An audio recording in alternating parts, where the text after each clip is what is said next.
د نړۍ هر غافل په اذان ویښوم زه بلال خو به ولې جهان ویښوم زه بلال خو به ولې جهان ویښوم. السلام علیکم ورحمت الله وبرکاته. عبدالولي سلامونه رالیږلي او د سلام نه یې وروسته لیکلي چې زه یوه پوښتنه لرم. پوښتنه مې دا ده، د لواطت شرعي سزا څه ده؟ لواطت ډیر قبیح او خبیث عمل دی. شریعت د داسې عمل لپاره کومه باضابطه او باقاعده سزا مقرره کړې نه ده، او د دې بد او قبیح عمل سزا یې د حاکم د رایې پورې موقوفه کړې ده. که حاکم وغواړي د داسې بد عمل مرتکب وسوځوي نو سوځولی شي. که حاکم وغواړي د داسې بد عمل مرتکب له غره څخه راوغورځوي نو غورځولی شي. که حاکم وغواړي چې لوطي له پاسه راوغورځوي او په ده باندې کاڼي واچوي تر څو چې مړ شي کولی شي.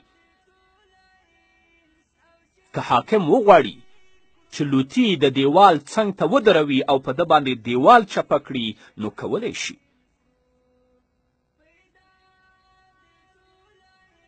او که تر دغو سخته سزا ورکړي نو هم ورته جایز دي، حاکم کولی شي.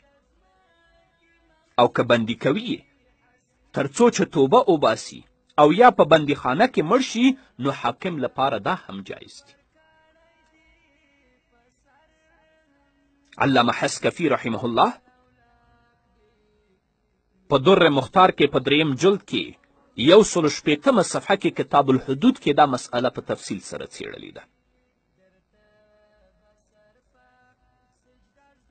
علامه حسکفي لیکي کولی شي چې لوطي وسوځوي، کولی شي چې لوطي باندې دیوال چپه کړي، او کولی شي چې لوطي د غره د سر نه راوغړوي او د هغه نه وروسته د پسې کاڼي واچوي تر څو چې مړ شي. دا ټول د حاکم لپاره جایز دي. نو ډیر قبیح عمل دی، ډیر خبیث عمل دی. الله رب العزت د مسلمانان د دې نه وساتي. حبیبا زاردشم حبیبا مرسلانو کی بہتریت کانا با قربان کرم مالو سر نورول